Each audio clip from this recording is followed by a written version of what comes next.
கண்ணியத்திற்குரிய எல்லாம் வல்ல அல்லாஹ் ஜல்ல ஷானஹு தஆலாவின் நல்லடியார்களே, இஸ்லாத்தின் பெயரால் கட்டுக்கதைகள் என்ற இந்த தொடர் நிகழ்ச்சியில் சூஃபிசம் என்ற பெயரால், ஆன்மீகம் என்ற பெயரால் மக்களை மேம்படுத்துகிறோம் என்ற பெயரிலே ஏமாற்றக்கூடிய போலி ஆன்மீகவாதிகள் நிறைய கட்டுக்கதைகளை இந்த சமுதாயத்தில் நுழைத்திருக்கிறார்கள். அந்த சூஃபிசத்தினுடைய ஒரு சில முகங்களை நம்ம இதுவரைக்கும் பார்த்தோம். அந்த சூஃபியாக்கள் என்ற பெயரில், தரிகா என்ற பெயரில், பையத்து என்ற பெயரில், முரீது என்ற பெயரில், ஆன்மீகம் என்கிற பெயரில் அவர்கள் அவிழ்த்து விடுகிற இன்னொரு கட்டுக்கதையை நம்ம இன்றைக்கு பார்க்கணும். அது என்ன கட்டுக்கதை என்று சொன்னால், நம்ம அல்லாஹ்வை வணங்குகிறோம், அல்லாஹ்வை வணங்கக்கூடிய தொழுகிறோம் என்று வைத்துக் கொண்டோம் என்றால், அந்த தொழுகையில் ஈடுபடும் பொழுது முழுமையாக யாருமே ஈடுபட முடிவது இல்லை. தொழுகையில் தக்பீர் கட்டி நம்ம நின்றோம்னு சொன்னால் அப்போ தான் உலகத்தினுடைய நினைவுகள் எல்லாம் நமக்கு வர ஆரம்பிக்குது. கணக்கு பார்க்குறோம், கவலைப்படுறோம், பல விஷயங்களை பற்றி திங்க் பண்ணுறோம், திட்டம் போடுறோம். எல்லாமே தக்பீர் கட்டின உடனே தான் மனிதனுக்கு நினைவுக்கு வர்றதை பார்க்குறோம். அதே மாதிரி இந்த உலகத்தினுடைய ஆசாபாசங்கள் எல்லாம் நம்மளை வணக்க வழிபாட்டுகளில் இருந்து திசை திருப்புறதை பார்க்குறோம்.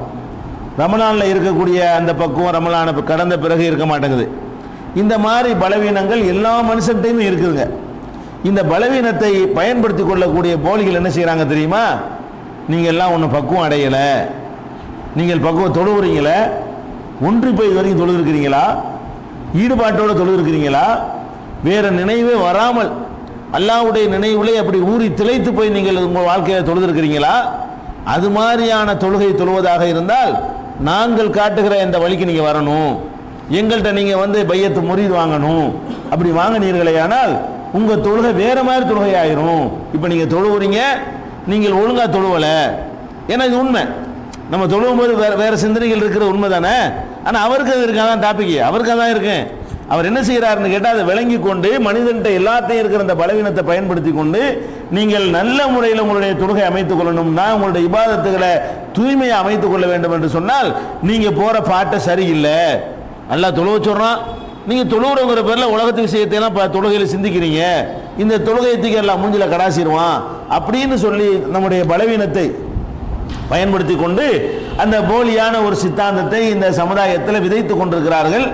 அதை நம்பிக்கொண்டு நிறைய பேர் என்ன செய்கிறாங்க, சரி நம்ம போகிற ரூட்லாம் சரியில்லை, ஏதாவது ஒரு பெரியார்கள் மகான்கள் கையில் போய் கையை கொடுத்து அந்த அக்ரிமெண்ட் எடுத்தால் தான் நம்ம அந்த தொழுகை நோன்பு எல்லாம் சீராகும் அப்படின்னு சொல்லி போய் விழுந்து கொண்டிருக்கிற காட்சியை பார்க்குறோம். ஆனால் இதை நம்ம என்ன விளங்கிக்கிற வேண்டும் என்று சொன்னால், இஸ்லாம் நமக்கு தொழுகை கடமையாக்கி இருக்கிறது. இன்றைக்கு ஷேகு, பெரியார், முரீது அவங்களெல்லாம் விட அவங்களாம் நல்லவர்கள் என்று வைத்துக் கொண்டோம் என்று சொன்னால், அதையெல்லாம் விட நல்லவர் நபிகள் நாயகம் ஸல்லல்லாஹு அலைஹி வஸல்லம் அவர்கள். ஒன்றி போய் ஊறி திளைத்து போய் அப்படிதான் தொழுவணும்.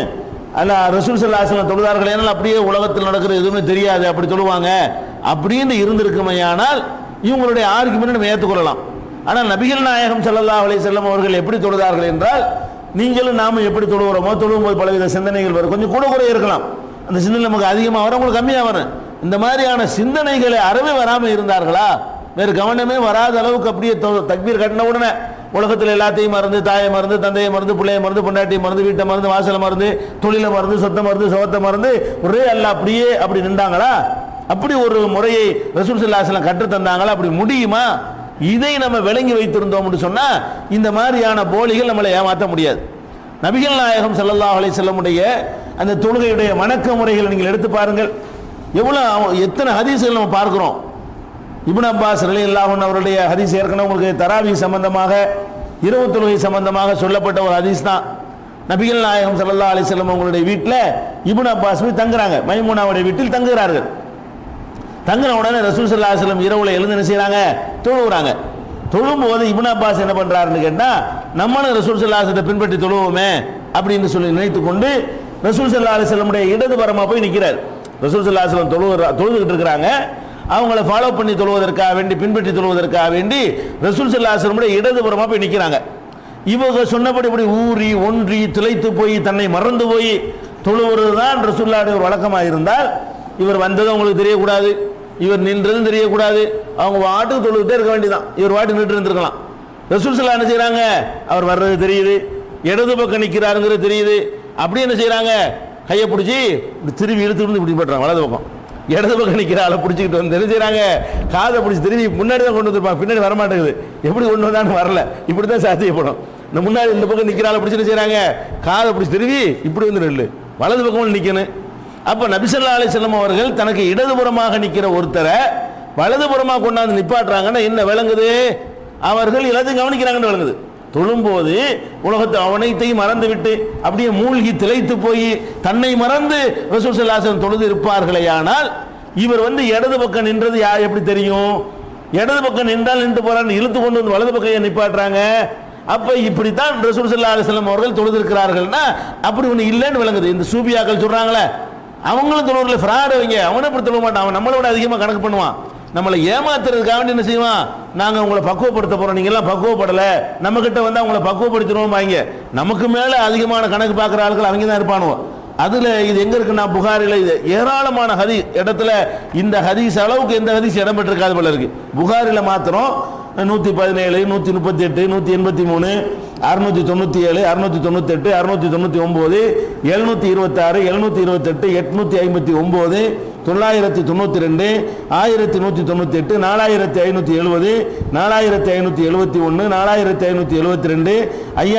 5919, 6316 இவ்வளவு இடங்கள்ல இந்த சம்பவம் இருக்குது. இந்த சம்பவம் இடது பக்கம் நின்ற ஒருத்தரை வலது பக்கம் தொழுது கொண்டிருக்கும் போது ரசூல் ஸல்லல்லாஹு அலைஹி வஸல்லம் தொழுதுகிட்டு இருக்கிறாங்க, இடது பக்கம் நின்ற ஒருத்தரை கொண்டாந்து என்ன செய்யறாங்க, வலது பக்கம் கொண்ட காதை பிடிச்சி திரும்பி கொண்டாந்து நிப்பாட்டுறார்கள் என்று சொன்னால் அப்படி இவர்கள் சொல்ற மாதிரி ஒன்றி போய் தொழுகிற ஒரு தொழுகை என்பது மார்க்கத்தில் கிடையாது, யாராலும் சாத்தியமாகாது. அப்படி ஒரு தொழுகையை அல்லாஹ்வுடைய ரசூல் நமக்கு தொழுமாறு சொல்லும், அது இயல்புக்கு எதிரானது, மனித இயல்புக்கு அப்பாற்பட்டது, அதை வழங்கிக் கொள்கிறோம். அதே மாதிரி நபி ஸல்லல்லாஹு அலைஹி வஸல்லம் என்ன சொல்றாங்கன்னு கேட்டா, எல்லாரும் சஹாபாக்கெல்லாம் தொழுவாங்க. தொழுது கொண்டிருக்கும் பொழுது இப்ப ஆண்கள் முன் வரிசையில் தொழுவாங்க, பெண்கள் பின்னாடி தொழுவாங்க. இப்படி மேல் தளம் கீழ் தளம் எல்லாம் இப்ப கிடையாது. குடிசையில் எங்களுடைய மேல் தளம் போடுறது நபி ஸல்லல்லாஹு அலைஹி வஸல்லம் காலத்தில் எல்லாம் குடிசை, பின்னாடி பெண்கள் தொழுவாங்க, முன்னாடி ஆண்கள் தொழுவாங்க. அந்த தொழக்கூடிய ஆண்களுக்கு வந்து போதுமான ஆடைகள் இருந்தது கிடையாது. இந்த மாதிரி தைக்கப்பட்ட சட்டை, லுங்கி, பேண்ட் எல்லாம் அந்த காலத்தில் கிடையாது. ஒரு துண்டை சுத்திக்கிடுவாங்க, அப்படி துண்டை போட்டு கழுத்தில் கட்டிக்கிடுவாங்க, போர்வை இப்படி கழுத்தில் கட்டினாங்கன்னா அது கீழே வரைக்கும் தொங்கி கிடக்கும். அவ்வளோ தூரத்துக்கு இருக்கணும், முழங்கா முட்டுக்கால் வரைக்கும் அது இருக்கும். அப்போ அவங்க சஜிதாவிலேருந்து எந்திரிக்கக்கூடிய நேரத்தில் பின்னாடி இருக்கக்கூடிய பெண்களுக்கு வந்து அவங்களுடைய தொடையெல்லாம் தெரிய வாய்ப்பு இருக்குது. பின்னாடி ஆண்கள் முன்னாடி நிற்கிறாங்க, போதுமான ட்ரெஸ் இல்லை, ஒரு துணியை தான் மேலே போட்டுட்டு இருக்கிறாங்க. அப்போ பின்னாடி இருக்கிற பெண்களுக்கு அவங்களுடைய ஆண்களுடைய தொடை அந்த மாதிரி பகுதியெல்லாம் தெரிய வாய்ப்பு இருக்கிறதுனால ரசூல் ஸல்லல்லாஹு அலைஹி வஸல்லம் சொல்கிறாங்க, நீங்கள் வந்து பெண்கள் என்ன பண்ணணும், சஜிதாவிலேருந்து எந்திரிக்கும் போது லாஸ்ட்டாக எந்திரிக்கணும், கொஞ்சம் நேரம் எந்திரிங்க. ஆண்கள்லாம் எந்திரிச்சுலாம் உட்கார்ந்த பிறகு நீ எந்திரிக்கணும், நீங்க பாட்டுக்கு என்ன செய்யக்கூடாது, அல்லாஹ்வுக்கு பொண்ணு தலை நிமித்திடக்கூடாது. ஏன்னா ஆண்கள் போதுமான ஆடையில் அவங்க தொழுவலைன்னு சொல்லி ரசூல் ஸல்லல்லாஹு அலைஹி வஸல்லம் அவர்கள் பெண்களுக்கு ஆல்ரெடி முன்னாடியே வழக்கமாக ஒரு அறிவுரை சொல்லி கொண்டிருப்பார்கள். அந்த அடிப்படையில் தொழுதுருக்கிறாங்க. எதுக்கு சொல்றோம்னு கேட்டா, அந்த பெண்கள் தொழுகிற பெண்களுக்கு இதே பார்க்குறாங்கன்னு கேட்க முடியாது, பார்ப்பாங்க, முன்னாடி தான் பார்க்க தானே செய்வாங்க. இதெல்லாம் வந்து சஹாபி பெண்கள் பார்க்க முன்னாடி ஏதாவது இருந்தால் கண்ணுக்கு தென்பட்டால் அதுல பார்வை போகும். அப்படிங்கிற காரணத்தினால தான் இந்த எச்சரிக்கையை ரசூல் ஸல்லல்லாஹு அலைஹி வஸல்லம் சொல்லியிருக்கிறாங்க.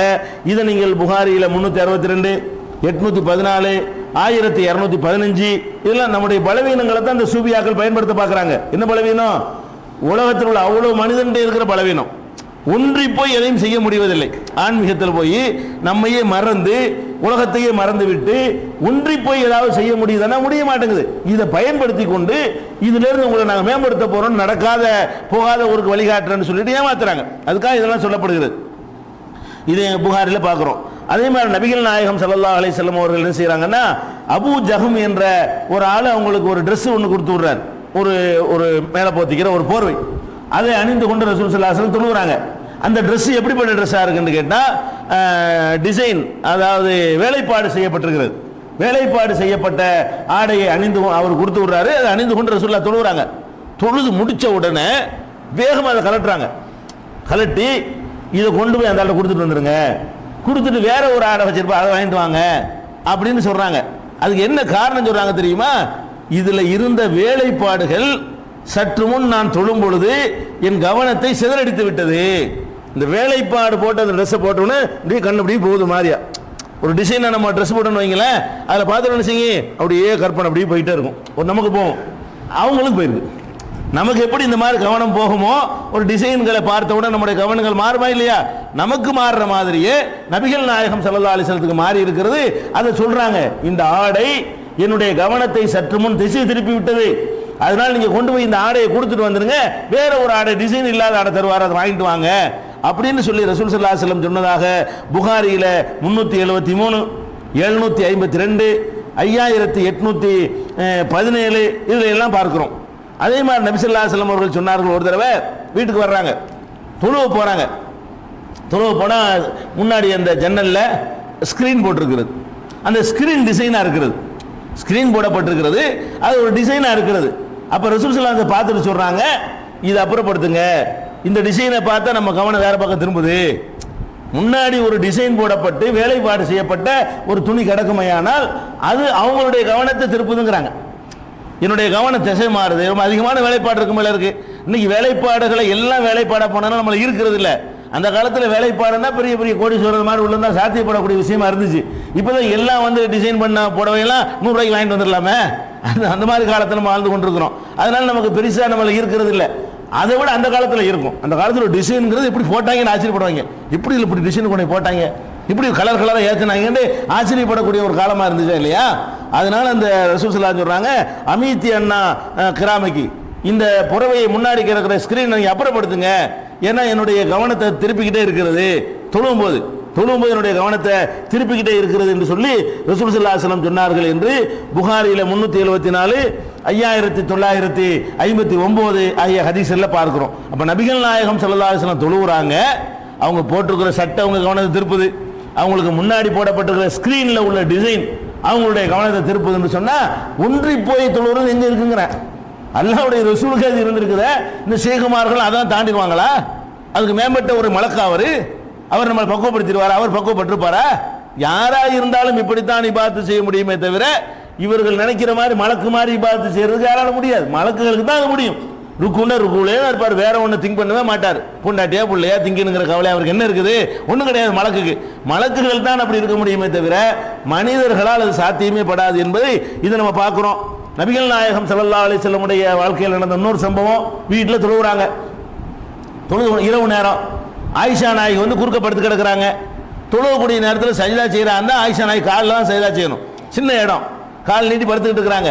சஜிதா செய்யக்கூடிய நேரத்தில் நெத்தியை கொண்டே அவங்க காலில் வைக்கிற மாதிரி இருக்கிறது, அவ்வளோ சின்ன இடமா இருக்கிறது.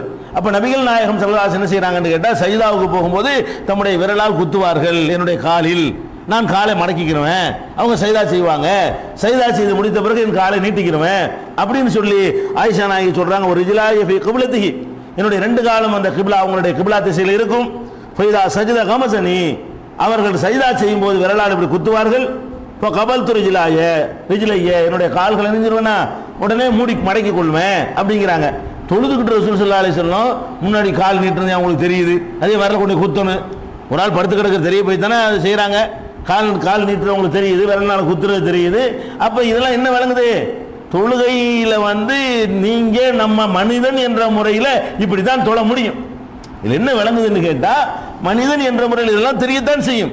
யார் படுத்து கிடக்கிறான்னு தெரியும், யார் வர்றாருன்னு தெரியும். நான் தொழுதேன்னா கதை விட்டுருப்பாங்க. என்ன கதை விட்டுருப்பாங்க? அலி ரலியல்லாஹு அன்ஹு ஈட்டியில் ஒரு போர்க்களத்தில், நீங்கள் கதை பாருங்க, அல்லாஹ்வுடைய ரசூல்கிட்ட ஆதாரம் காட்ட முடியல. அலி பேரில் இட்டுக்கட்டி என்ன செய்வாங்க, அலி ரலியல்லாஹு அன்ஹுக்கு ஈட்டி பயங்கரமாக அவங்க மைண்டில் குத்திருச்சான், எடுக்க முடியலையாம். ஏன்னா ஈட்டியில் உள்ளே போயிட்டு இந்த இது மாதிரி கொக்கி மாதிரி விரிஞ்சிருக்கும்ல, அது மாட்டிக்கணும், எடுக்க வராது. உள்ள ஈட்டியை குத்திட்டோம்னு சொன்னால் பிச்சுக்கிட்டு தான் எடுக்க முடியுமே தவிர அதை உருவி எடுக்க முடியாது. ஈட்டி அந்த மாதிரி அந்த அமைப்பாக இருக்கிறதுனால அப்படி செய்யும். அப்போ முடியலையாம். அப்போ அலி சொன்னாங்களா, ரொம்ப வேதனை தாங்க முடியலப்பா, நான் தக்பீர் கட்டிடுறேன், நீங்கள் வாட்டு உருவிடுங்கன்ட்டாரான். அவர் தக்பீர் கட்டினாராம். உருவுறாங்களா, ஒன்றுமே தெரியிலையாம். சலாம் கொடுத்துட்டு எடுத்துட்டு இல்லைன்னு கேட்டாராம். இது எப்படி நடக்குமா? இது இப்படி எல்லாம் படைச்சிருக்கான மனுஷனை. நீ தொழுதா என்ன, தொழுகை வெளியே இருந்தா என்ன, அந்த ஈட்டியை ஒரு நாள் வலிக்கும் என்றால் வலிக்கும், தொழும்போது வலிக்கும், தொழுகைக்கு வெளியிலையும் வலிக்கும். இது கதை, கட்டுக்கதை. இது இந்த மாதிரி கட்டுக்கதையில் சொல்ல முடியுமே தவிர இப்படிலாம் மனிதன் அவனுடைய இயல்பை வென்றுட்டா இருக்கிறான். அவனுடைய இயல்பை எந்த மனுஷன் வென்றது கிடையாது. அப்போ இது விளங்கிக்கிறதுக்காக நம்ம ரசூல் ஸல்லல்லாஹு அலைஹி வஸல்லம் வாழ்க்கை எடுத்து பார்த்தோம்னா இவங்க சொல்ற மாதிரி கிடையாது. அதே மாதிரி சொல்றாங்க, ரசூல் ஸல்லல்லாஹு அலைஹி வஸல்லம் காலத்தில் நடந்த சம்பவத்தில், பாலைவனம் தானே, பாலைவனத்தில் என்ன ஆகும்னு கேட்டால் வெயில் கடுமையாக தாக்கும், மணல் சூடாகி போயிடும், கீத்து தானே போட்டிருப்பாங்க, அந்த கீத்தெல்லாம் தாண்டி, கீத்தெல்லாம் இந்த மாதிரி நவீன காலத்து கீத்தாவெல்லாம் இருக்காது, எல்லாம் ஓட்டோடு ஜன்னலாக இருக்கும், வெயில் வந்து விழுவும், அந்த வெக்க தாங்க நெத்தியை கொண்டு வச்சானாவும் நெருப்பு மாதிரி அனல் மாதிரி கொதிக்கும், மண்ணில் இருக்க முடியாது. அந்த மாதிரி இருக்கிற நேரத்தில் சஜிதா செய்கிற நேரத்தில் நாங்கள் என்ன செய்வோம் என்றால், ரசூல் ஸல்லல்லாஹு அலைஹி வஸல்லம் சஜிதாவுக்கு போகிறாங்கல்ல, நெத்தி சூடு தாங்காது, கால் பாதங்கள் தாங்கிக்கிறோம், நிற்கும் போது பாதம் தாங்கிக்கிறோம், அதில் அந்த சக்தியை எல்லாம் வச்சிருக்கிறான், அதனால தீ மிதிக்கிறாங்க, அதை கொண்டு இதை கொண்டு இப்படி வைக்க முடியாது, அதனால அந்த இடத்துக்கு அந்த அந்த வலிமைகள் எல்லாம் கொடுத்துருக்குறான் இல்லையா. அப்போ அவங்க என்ன செய்கிறாங்கன்னு கேட்டால், சஜிதாவுக்கு போகும்போது ஒரு துண்டு வச்சுருப்பாங்களாம், அப்படி போட்டு அதில் கொண்டு செஞ்சுருவாங்களாம். சஜிதாவுக்கு போகும்போது நாங்கள் வைத்திருக்கிற ஆடையை போட்டு நெத்தி வைக்கிற டக்குனு தூக்கி போட்டு அதில் சஜிதா செஞ்சுக்கிறோம், சூடு தாங்காம. இது ரசூலுல்லாவோட சேர்ந்து நாங்கள் இப்படி தொழுதுருக்கிறோம். ரசூல் ஸல்லல்லாஹு அலைஹி வஸல்லம் அனஸ் ரலியல்லாஹு சொல்றாங்க, நபிகள் நாயகம் ஸல்லல்லாஹு அலைஹி வஸல்லம் அவங்களோட கோடை காலத்தில் நாங்கள் தொழும் பொழுது நெற்றியை வைக்க முடியாத அளவுக்கு தலை சூடாக இருக்குமானால் எங்களுடைய ஆடையை அப்படி தூக்கி போட்டு, அல்ல தோளில் பெருசாக ஆடை போட்டிருப்பாங்கல்ல, சஜிதாவுக்கு போகும்போது அப்படியே கொஞ்சம் இழுத்து போட்டு அதில் செஞ்சுக்கிறது. சஜிதாவுக்கு போகும்பொழுது எக்ஸ்ட்ரா தொங்கும்ல, அந்த ஆடை கடிச்சு வச்சு இருந்திருப்பாங்க, அந்த ஆடையை தான் இருக்கணும், அந்த ஆடையை கொஞ்சம் இழுத்து போட்டு அதிலே கொண்டு நெத்தி வச்சுக்கிறது, கொஞ்சம் சூடு தாங்கும். அப்படி நாங்கள் செய்து கொள்வோம் என்று சஜிதா செய்கிற இடத்துல அப்படி வைக்குவோம். இது புகாரியில் 385 1208 ஹதீஸில் இருக்கிறது. இதில் என்ன விளங்குது, சஜிதா செய்யறதா உனக்கே சூடியான் தெரியுது, சூடா இருந்தா என்ன, சூடு இல்லாட்டினா இப்படி ஒன்றிட்டு போயிட வேண்டியதானே. இந்த சூடு தாங்க முடியல, ஈட்டி தாங்கிட்டாங்க அவ்வளவுதான். சஹாபாக்களுக்கு இது எந்த சூடு தாங்கல, சாதாரண வெயிலுடைய சூடு தாங்க முடியல, அதுக்கு துண்ட பொருள் நாங்கள் செஞ்சோன்னு சொல்றாங்க. இதுதான் மனிதன், மனிதன் மனிதன் தான் எல்லா நேரத்திலையும்.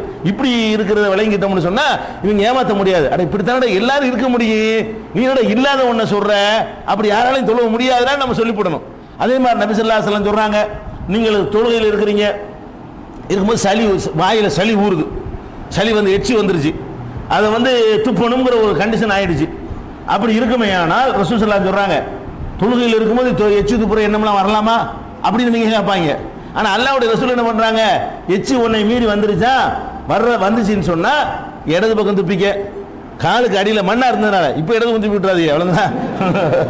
பள்ளி வாசலில் பாயெல்லாம் வேணா போயிடுறேன், அது மண்ணு தர இருக்குன்னு இடது பக்கம் துப்பிக்க, அல்லது காலுக்கு அடியில் துப்பிக்க, வலது பக்கமும் எழுத்தாவில துப்பிராத, கிபிலா உனக்கு துப்பிராத, வலது பக்கம் துப்பிராத அப்படின்னு சொல்லிட்டு அது அந்த காலத்தில் சொல்லிட்டாங்க. இந்த காலத்தில் உள்ளவங்க செஞ்சிடக்கூடாதுங்கிறதுக்காக வேண்டி வேற ஒரு வழியை சொல்றாங்க. எச்சி ஒரு சில நேரத்துலங்க ஒரு மாதிரி தண்ணி மாதிரி எச்சி ஊறும், ஒண்ணுமே செய்ய முடியாது, அந்த அந்த தவிர்க்கவே இயலாது, அதை வாயில் இருந்துகிட்டு தான் ஓதவும் முடியாது, முழுங்கவும் முடியாது, முழுங்க வாமிட்டு வந்துடும், சில சில மாதிரியான எச்சி ஊறும், உப்பு தண்ணி மாதிரி இருக்கும். அந்த மாதிரி சிலருக்கு வந்துச்சுன்னு வைங்களேன், அப்படி வந்தா நீங்க என்ன பண்ணிக்கலாம், ரசூல் ஸல்லல்லாஹு அலைஹி வஸல்லம் சொல்றாங்க, துண்டை போட்டு காட்டி இப்படி கரிசி பிடிச்சி வச்சு பாக்கெட்ல வச்சிருக்கீங்களா, அப்படி எடுத்துக்க வேண்டியது, அழைச்சிக்க வேண்டியது, பின்னாடி அழைச்சிக்கலாம், தொழுவணும் நீங்க ஒழுங்க. அப்படி அவங்க துப்பி காட்டுறாங்க ரசூல் ஸல்லல்லாஹு அலைஹி வஸல்லம், இப்படி செஞ்சுக்கிறீங்க.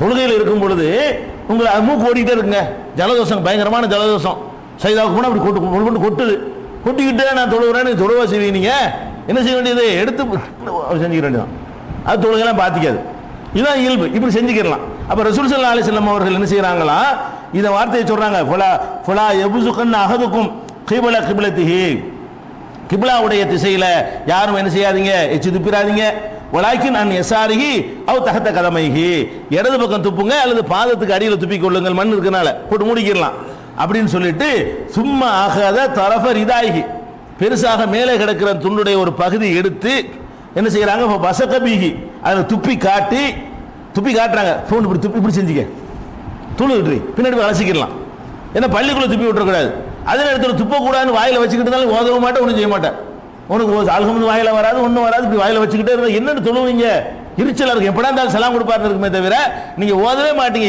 ஈடுபாடே இருக்காது.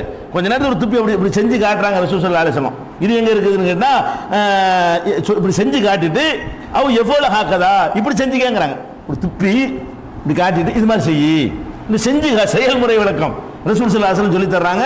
இது புகாரில் 405 412 413 417 531 532 1214 இவ்வளவு இடங்கள்ல புகாரில் இடம்பெற்றிருக்கிறது. அப்ப நம்ம எச்சு ஊறும்போது இது துண்டை தூக்கி துப்புறதுன்னு சொன்னா, என்னடா இது எச்சு துப்புற தொழுவும் போது ஈடுபாடு இல்லாம என்னடா கேட்பாங்க இல்லையா, அது அல்லாஹ்வுடைய ரசூல் அப்படி நம்ம கட்டுத்தரல, இப்படிதான் கட்டுருக்காங்க. இதெல்லாம் மனுஷன்கிற முறையில் இப்படிதான் நீங்க நடப்பீங்க, இப்படிதான் நடக்க முடியும், இந்த தன்மையை வெல்ல முடியாது அப்படிங்கிறாங்க. அதே மாதிரி பெருமானார் ஸல்லல்லாஹு அலைஹி வஸல்லம் என்ன செய்வாங்கன்னா, அவங்க பேத்தி உமாமா, ஜெய்னபுடைய பிள்ளை, மூத்த மகள் ஜெய்னப் இருக்கிறாங்கல்ல, ஜெய்னபுடைய மகள் வந்து உமாமா, பேத்தி, மக வீட்டு பேத்தி. அந்த உமாமா வந்து ரொம்ப சேட்டை பண்ணுவாங்க, இப்போ ரசூல் ஸல்லல்லாஹு குழந்தையா இருக்கும்போது ரசூல் ஸல்லல்லாஹு அலைஹி வஸல்லம் தொழுதுகிட்டு இருக்கும்போது வந்து அவங்கள தொழ விடாம ரொம்ப இடைஞ்சல் பண்ணிட்டு இருப்பாங்க. அப்ப ரசூல் ஸல்லல்லாஹு என்ன செய்வாங்கன்னு கேட்டா அந்த உமாமாவை என்ன செய்வாங்க, அப்படி தோல்ல தூக்கி வச்சுக்கிடுவாங்க. தொழும் போது அப்படி தூக்கி தோல்ல வச்சுட்டு தக்பீர் தொழுதுட்டு இருப்பாங்க. ருக்குவுக்கு போகும்போது கீழே விழுந்துருமே, ருக்குவுக்கு போற வரைக்கும் வச்சுட்டு தோல்ல அதோட உட்கார்ந்துகிட்டு இருக்கு, தலையை பிடிச்சிட்டு உட்கார்ந்துருக்கு போல இருக்கு. அப்ப ருக்குவுக்கு போகும்போது என்ன செய்வாங்க, அப்படி தூக்கி இறக்கி வச்சுட்டு ருக்கு போயிருவாங்க. வழக்கா சைதாலாம் செஞ்சுட்டு எந்திரிக்குவாங்கல்ல, அப்படி தூக்கி தோல்ல வச்சுட்டு செஞ்சுருவாங்களாம். நமக்கு பார்த்தா இது இப்படி ஒருத்தன் செஞ்சான்னு வைங்க, அடே என்னடா கேட்பீங்களா இல்லையா? இப்படி ஒருத்தன் செஞ்சான்னு சொன்னா என்னடா இது தொழுவுறீங்களா விளையாடுறீங்களான்னு கேட்பீங்க. மார்க் அப்படிப்பட்ட மார்க்குமே கிடையாது. அதை சும்மா விட்டுருந்தீங்களா நீங்க தொழுவே மாட்டீங்க. அங்கிட்டு போ பின்னாடி போய் சென்னை கீழே விழுந்துருச்சோ, ஜன்னலுக்குள்ள வெளியே போயிருக்குமோ அப்படின்னு நினைச்சிட்டு இருப்பீங்க. பிள்ளைய தோல் எழுதி போட்டு ஒரு கவலையும் இல்லை, பேச நம்ம மேல ஒரு பிள்ளை இருக்குது பிரச்சனை தீர்ந்துச்சு. அப்ப ரசூல் ஸல்லல்லாஹு என்ன பண்றாங்கன்னு கேட்டா உமாமாவை சுமந்து கொண்டு என்ன செய்யறாங்க, அதை இது பண்றாங்க. ஒய்தா சஜத வலாஹா, சைதா செய்யும்போது கீழே இறங்கி வைத்து விடுவார்கள். ஒய்தா காம ஹமலஹா, எந்திரிக்கும் போது தூக்கி சுமந்து கொள்வார்கள். புகாரியில 516, 5996 இதுல எல்லாம் இருக்கிறது. குழந்தையை சுமந்து கொண்டு சொல்லி இருக்கிறாங்க. அப்போ அதே மாதிரி என்ன செய்யலாம், அந்த நம்ம குறவர்களுக்கு குறவன்னு சொல்றோம் இல்லையா, அவங்க என்ன செய்வாங்கன்னு கேட்டா அந்த பிள்ளை கையில தூக்க மாட்டாங்க, அதுக்கு தனியா தொட்டில் மாதிரி கங்காரு மாதிரி என்ன செய்வாங்க, அது பை மேல தூங்க விட்டுருப்பாங்க. அதுக்குள்ள கைக்கு வேற இருக்காது. அவங்க குழந்தைய தூக்குறதா இருந்தா பார்த்துருக்கீங்களா இல்லையா, சைட்லயே முதுகுலயே தொட்டி மாதிரி போட்டிருப்பாங்க. அந்த மாதிரி போட்டுட்டு பொம்பளை இன்னைக்கு சொல்லலாம், ஆம்பளை சொல்லுவான், பிள்ளையத்துக்கு ஒரு பேக் போட்டுக்கிட்டு நம்ம என்ன செய்யலாம், நீ பாட்டு கேட முதல்ல அப்படி நம்ம தொழுது கொண்டு இருக்கலாம். ஏன்னா அல்லாஹ்வுடைய ரசூல் தங்களுடைய பேத்தியை சுமந்து கொண்டு தொழுது இருக்கிறார்கள். அப்ப அதெல்லாம் வந்து பார்க்கிறோம். அதே மாதிரி வந்து நபிகள் நாயகம் ஸல்லல்லாஹு அலைஹி வஸல்லம் காலத்தில் அவங்க கடைசி 3 நாள் அதாவது மௌத்தாகிறதுக்கு, திங்கக்கிழமை மௌத்தா போறாங்க, சனி ஞாயிறு திங்கள் 3 நாள் அவங்க வந்து வரவே இல்லை, பள்ளிவாசலுக்கு வரல. வெள்ளிக்கிழமை தொழுதுட்டு போனாங்க இல்லை ஜும்மா, அதோட அன்னையோட முடிஞ்சு போய்விட்டது. வெள்ளிக்கிழமை வரல, சனிக்கிழமை வரல, ஞாயிற்றுக்கிழமை வரல, அந்த திங்கக்கிழமைக்கு வரல. மற்றவங்க அபூபக்கர் சித்திக் தொழுதுட்டு இருக்கிறாங்க கடைசி 3 நாள். அப்ப இந்த கடைசியாவது நாள் திங்கக்கிழமை இருக்குல்ல, அந்த திங்கக்கிழமை இருக்கும் பொழுது மக்கள் எல்லாம் அப்படி தொழுகையில் அணிவகுத்து நிற்கிறாங்க. எல்லாம் அணிவகுத்து நிற்கும் பொழுது நபிகள் நாயகம் ஸல்லல்லாஹு அலைஹி வஸல்லம் அவர்கள் வீட்டு பள்ளிவாசல் பக்கத்தில் தானே வீடு, அந்த ரூம் தானே, அந்த ரூமுடைய திரையை விலக்கி ரசூல் ஸல்லல்லாஹு அலைஹி வஸல்லம் மக்களை எட்டி பார்க்குறாங்க. மக்கள்லாம் குடுமி இருக்கிறாங்க தொழுகைக்காக வேண்டி. அப்ப சுஃபுன் அங்கெல்லாம் வரிசையா சுஃபுன் பிஸ்ஸலா தொழுகைக்குள்ளே இருந்துகிட்டு இருக்கிறாங்க. அப்ப தொழுது கொண்டு இருக்கிறாங்க மக்கள்லாம். அப்படி எல்லாம் அப்படி தொழுதுகிட்டு இருக்கும்போது எதிர்த்தாப்புல தானே வீடு, அதை திறந்தா மக்கள் நிற்கிறதெல்லாம் தெரியும். அப்ப ரசூல் ஸல்லல்லாஹு அலைஹி வஸல்லம் எட்டி பார்க்குறாங்க. அந்த மௌத்தா போற அன்னைக்கு தலையை தூக்கி பார்க்குறாங்க. பார்த்தா முகம் பயங்கரமான பிரகாசமா ஜெகஜோதியா இருக்கிறது. இந்த பொதுவாக வந்து ரசூலுல்லாஹ் அப்படி இருந்திருக்குது. பொதுவாக வந்து ஒரு 90% பேருக்கு வந்து என்ன இருக்கு, மரணிக்கிறதுக்கு முன்னாடி ஒரு தனி பிரகாசம் இருக்கும். அணைய போற விளக்கு வந்து சுடர் விட்டு எரியும்னு சொல்லுவாங்கல்ல, இதுதான் சொல்லுவாங்க. அணைகிறதுக்கு முன்னாடி என்ன செய்யும், கொஞ்சம் நல்லா அதிகமாக எரிஞ்சுட்டு தான் அணையும். அந்த மாதிரி வந்து நிறைய மனிதர்களுக்கு நோய்வாய்ப்பட்டு கிடக்கிறவங்க என்ன செய்வோம், ஒரு நம்பிக்கை ஓட்டுற மாதிரி எந்திரிச்சிட்டாரே எல்லாம் சரியா போய் அப்படி சந்தோஷமா இருப்பாங்க. டக்குன்னு அன்னைக்கு போயிடுவார். படுத்தே கிடக்கிற ஒரு ஆள் என்ன செய்வாருன்னா, என்னைக்கு ரொம்ப எந்திரிச்சு வித்தியாசமா சுறுசுறுப்பா ஆகுறாரோ முடிஞ்சுன்னு அர்த்தம், வழக்கம் பெரும்பாலும் முடிஞ்சு போயிடும். அந்த மாதிரியான ஒரு அடிப்படை. அப்ப நபி ஸல்லல்லாஹு அலைஹி வஸல்லம் என்ன செய்யறாங்கன்னா, அப்படி எட்டி பார்த்தோன்னே இவங்களுக்கு சஹாபாக்களுக்கு விளங்கல, அந்த முகத்தையும் அந்த சிரிப்பையும் அந்த அந்த தேஜஸையும் பார்த்துட்டு எங்களுக்கு அவர் சொல்றாங்க, சஹாபாக்கள் சொல்றாங்க, ஹமம்னா அன் நஃப்தத்தின மினல் ஃபரஹ், அந்த சந்தோஷத்துல நாங்க என்ன செய்யறோம் தொழுகிறோம் மறந்துடுவோமோ போல இருக்குது. ரசூலுல்லாஹ் 3 நாள் காணா, என்னாச்சு ஏதாச்சும் பள்ளியாச பக்கம் வரலையே, தொழ முடியாத அளவுக்கு அவங்களுக்கு அன்கண்டிஷன் ஆயிட்டாங்களே அப்படின்னு கவலைப்பட்டுக்கிட்டு இருந்தாங்க. ரசூலுல்லாஹ் பார்த்தோன்னே நிலை குலைந்து போயிட்டோம், தொழுகையில் உங்களுக்கு ஈடுபாடு இல்லையா, நிலை குலைந்து போயிட்டோம். அப்ப அவரை பார்த்து என்ன செய்யறாங்க, அபூபக்கரும் பார்த்துடுறாங்க. அவர் தான் முன்னாடி, அவர் தான் முதல் பார்ப்பாரு. இப்படி தொழுகிறாரு, வாசல் திறந்து அபூபக்கர் நிற்கிறாரு. அவர் என்ன செய்யறாருன்னா பின்னாடி போவா பார்க்குறாரு. பின்னாடி ரசூலுல்லாஹ் வரப்போறாங்க நினைச்சுக்கிட்டு, எட்டி பார்க்குறாங்கல்ல வரப்போறாங்க நினைச்சுக்கிட்டு அப்படி பின்வாங்க போறாரு தொழு வைக்கிறதுக்காக வேண்டி. அப்ப ரசூல் ஸல்லல்லாஹு என்ன செய்யறாங்கன்னு கேட்டா, ஒரு சைகை பண்ணி நில்லுங்கிறாங்க. அவரே என்ன தொழுகை சொல்றாங்க, நான் வர்றதுக்காக எட்டி பார்க்கல அப்படின்னு சொல்றாங்க. அப்ப அன்னதிமு ஸலாத்துக்கும் எல்லாம் தொழுது முடிங்கன்னு சொல்லிட்டு அரக சித்திர அந்த திரையை தொங்க போட்டு விட்டார்கள். அன்னைக்கு அப்படி மௌத்தா போயிட்டாங்க. சும்மா மக்களை கடைசியா பார்க்கணும்னு நினைச்சிருக்காங்க, பார்த்துட்டு அதோட மௌத்தா போயிட்டாங்கன்னு வருது. இப்போ என்ன இதில் பார்க்குறோம்னு கேட்டால், ரசூல் ஸல்லல்லாஹு அலைஹி வஸல்லம் எட்டி பார்க்குறாங்க. ரசூல் ஸல்லல்லாஹு அலைஹி வஸல்லம் ட்ரைனிங் கொடுத்துருக்காங்களே சஹாபாக்களுக்கு. இந்த இவங்க தரிகாக்காரன் முரீதுக்காரன் கொடுத்த ட்ரைனிங் கொடுத்துருந்தா ரசூலுல்லாஹ் வர்றது தெரியுமா? திரையை விலைக்கு பார்த்தா நமக்கு அப்படி நிற்க வேண்டியான ரசூலுல்லாஹ் திரையை விலைக்கு பார்த்தாலும் தெரியாது, அவங்க சந்தோஷமா இருந்தாலும் தெரியாது. இவர் ஏன் பின்வாங்க? அபூபக்கர் அந்த உம்மத்திலே சிறந்தவர் என்று சொல்லப்படுது. அபூபக்கர் வந்து ரசூல் ஸல்லல்லாஹு அலைஹி வஸல்லம் வர்றாங்கன்னு அவர் ஏன் பின்வாங்க போறாரு? வர்றது அவரையும் பார்க்கிறாருங்கிறேன், அவரோட தொழ வேண்டியது தானே. இவங்க சொல்ற தொழுகையை சஹாபாக்கள் தொழுவல, கற்றுக் கொடுக்கல. ரசூல் ஸல்லல்லாஹு அலைஹி வஸல்லம் அவர்கள் அப்படி ஒரு ட்ரைனிங் கொடுக்கவும் இல்லை, கொடுக்கவும் இயலாது. அது மனித இயல்புக்கு அப்பாற்பட்டது. அப்ப திரும்ப வர்றாங்க. இதெல்லாம் பார்க்கும் பொழுது தொழுகைங்கிறது வந்து நம்ம இப்ப எப்படி தொழுகிறோமோ அப்படித்தான் தொழுவ முடியுமே தவிர அதுக்கு மேல எல்லாம் அப்படி எல்லாத்தையும் மறந்து தொழுவது என்ற ஒரு ஸ்டேஜ் இஸ்லாத்தில் கிடையாது. மனிதனுடைய மனோநிலையில சாத்தியமே படாது. மனிதன் அப்படித்தான் படைக்கப்பட்டிருக்கான். இது விளங்கிக்கிறணும். இது புகாரில 680வது ஹதீஸ்ல இருக்கிறது, 681லையும் இருக்கிறது, 754லையும் இருக்கிற இந்த அபூபக்கர் மேட்ரு, எட்டி பார்த்த மேட்ரு எல்லாம் அதுல இருக்கிறத பார்க்கிறோம். அதே மாதிரி ரசூல் ஸல்லல்லாஹு அலைஹி வஸல்லம் என்ன செய்யறாங்கன்னு கேட்டா, ஒரு ஏரியாவுக்கு வந்து பஞ்சாயத்து பண்றதுக்காக போயிட்டாங்க. அம்ர் இப்னு அவுஃபுடைய கூட்டத்தார்னு பேரு. அதாவது குபா பள்ளிவாசல் இருக்குல்ல, முத அதான் ரசூலுல்லாஹ் கட்டுறாங்க. மதீனாவுக்கு வந்த உடனே, மதீனாவுக்கு ஃபர்ஸ்ட் வரல அவங்க. மதீனாவுக்கு வருவதற்கு முன்னாடி மதீனாவுடைய அவுட்டோர்ல போய் கொஞ்ச நாள் தங்குறாங்க. தங்கி அங்க ஒரு பள்ளிவாசலை கட்டுறாங்க. அதுக்கு பேர் குபா பள்ளின்னு பேரு. அந்த குபா பள்ளியில உள்ளவங்களுக்கு மத்தியில, சகோதரருக்கு மத்தியில ஒரு சண்டை ஏற்பட்டு போச்சுன்ன உடனே மதீனாவுல இருந்து பொறுப்பு ஓடுறாங்க. பிரச்சனையை ஆச்சாமல அதை வந்து சரி பண்ணி வைக்கணுமே, இஸ்லாஹ் பண்ணணுமேங்கிறதுக்காக வேண்டி அங்க போறாங்க. போன உடனே வந்து இங்க இங்க தொழு வைக்கணுமே, அவங்க அங்க போயிட்டாங்க. தொழுக நேரம் வந்துருச்சு, போனவங்க வரல. பஞ்சாயத்து விசாரிக்க போனா நேரம் இழுத்துரும்ல, நீ என்னப்பா சொல்ற, நீ என்னப்பா சொல்ற, என்னப்பா பஞ்சாயத்து ரசூலுல்லாஹ் விசாரிக்க போயிட்டாங்க. இங்க தொழுகைக்கு நேரம் ஆயிடுச்சு. நேரம் ஆன உடனே என்ன செய்யறாங்க, முஅத்தின் வந்து அபூபக்கர்ட்ட வந்து நீங்க தொழுவிக்கிறீங்களான்னு கேட்கறாங்க. ரசூலுல்லாஹ் இல்லைன்னா சரின்ட்டார். நீ எட்டிட்டு பார்த்து ரசூலுல்லாஹ் இல்ல ஓகே நான் தொழுவிக்கிறேன் அப்படிங்கிறார் அபூபக்கர். அப்ப அபூபக்கர் தொழுவிச்ச உடனே ரசூல் ஸல்லல்லாஹு அலைஹி வஸல்லம் வர்றாங்க. மக்கள்லாம் தொழுகையில் இருந்துகிட்டு இருக்காங்க. தொழுகை நடந்து கொண்டிருக்கிறது. வேக வேகமாக ரசூலுல்லாஹ் வந்துடுறாங்க. ஆனால் தொழுகையை அபூபக்கர் ஆரம்பிச்சு நடத்தி கொண்டிருக்கிறார். நடத்த உடனே ரசூல் ஸல்லல்லாஹு அலைஹி வஸல்லம் வந்தது அப்படி தெரிஞ்சிடும்ல. தெரிஞ்ச உடனே ஒரு சலசலப்பு சத்தம் வருது. தொழுகிட்டு இருக்கும்போது பல விதமான பேச்சுக்கள்லாம் வருது. ரசூலுல்லாஹ் வந்துட்டாங்கன்னு ஒரு சலசலண்டு ஒரு சத்தம் கேட்குது. ரொம்ப சத்தமானவன் என்ன செய்யறாங்கன்னு கேட்டா, மக்கள் என்ன செய்யறாங்கன்னா கையை தட்டுறாங்க. எல்லாரும் இப்படி என்ன தட்டுறாங்க, ஏய் முன்னாடி வா ரசூலுல்லாஹ் நீ என்ன தொழுகிட்டு இருக்கிறேன்னு அர்த்தம். அவருக்கு சிக்னல் கொடுக்குறாங்க. அபூபக்கர் சிக்னல் கொடுக்குறாங்க, கையை தட்டி இங்க வாங்கானு பின்னாடி அப்படின்னு சொல்லி அவருக்கு சிக்னல் கொடுக்குறாங்க. அவர் திரும்பி நான் பார்க்குற வழக்கம் கிடையாது அபூபக்கருக்கு. ரொம்ப அதிகமான கைத்தட்டல் வந்து என்ன செய்யறாரு, திரும்பி பார்க்குறாரு. ரசூலுல்லாஹ் வந்துட்டு இருக்கிறாங்க. உடனே ரசூல் ஸல்லல்லாஹு அலைஹி வஸல்லம் அப்படியே அபூபக்கர் பின் வாங்குறாரு. ரசூல் ஸல்லல்லாஹு என்ன செய்யறாங்க, தொழுப்பா அப்படி கையை காட்டுறாங்க. அவர் முடியான்னு பின்னாடி வந்துட்டார், சர்ன்னு பின்னாடி வந்துட்டார். அப்ப ரசூல் ஸல்லல்லாஹு அலைஹி வஸல்லம் வந்து அந்த இடத்துல நின்று என்ன செய்யறாங்க, தொழுகிறாங்க. தொழுது முடிச்சுட்டு அபூபக்கர்ட்ட கேட்கறாங்க, ஏப்பா நான் தான் உன்னை தொழுவிக்க சொன்னேனே, நீ தொழுகிற வேண்டியதானேன்னு கேட்கும் பொழுது, நீங்க இருக்கும்போது நான் எப்படி தொழுவிக்கிறது, அல்லாஹ்வுடைய தூதருக்கு முன்னாடி இந்த அபூ குஹாஃபாவுடைய மகன் எப்படி தொழுவிப்பான், அவ பேர் அபூ குஹாஃபா, அபூ குஹாஃபாவுடைய மகன் இப்படி அல்லாஹ்வுடைய தூதருக்கு முன்னாடி தொழுவிக்கிறது, நான் அதுக்கு தகுதி இல்லை அப்படின்னு சொல்லிட்டு அவங்க மறுத்துறாங்க. அப்ப ரசூல் ஸல்லல்லாஹு அலைஹி வஸல்லம் என்ன சொல்றாங்கன்னு கேட்டா, மக்களே நீங்கள் இந்த மாதிரி ஒரு பிரச்சனை ஏற்பட்டால், ஏதாவது இமாமுக்கு உணர்த்த நீங்கள் நினைத்தீர்களே ஆனால் கை தட்டக்கூடாது.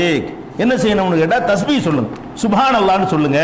சுப்ஹான் அல்லாஹ்னு சொன்னீர்களே ஆனால் இமாமுடைய கடமை என்னன்னா அவர் திரும்பி பார்க்கணும். இமாம் திரும்பி பார்க்கணும்னு பிடிக்காது, அதிசயம் அப்படி இருக்கவங்க தான்.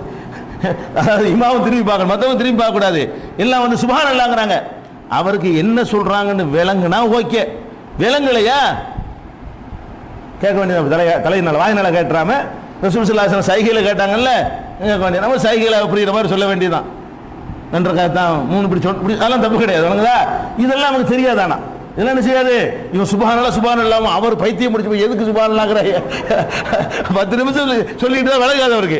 எதுனால இந்த சுப்ஹானல்லாஹ் சொல்லப்படுது அவருக்கு விளங்காது. அதுக்கு என்ன செய்யணும், அது ரசூல் ஸல்லல்லாஹு அலைஹி வஸல்லம் சொல்றாங்க.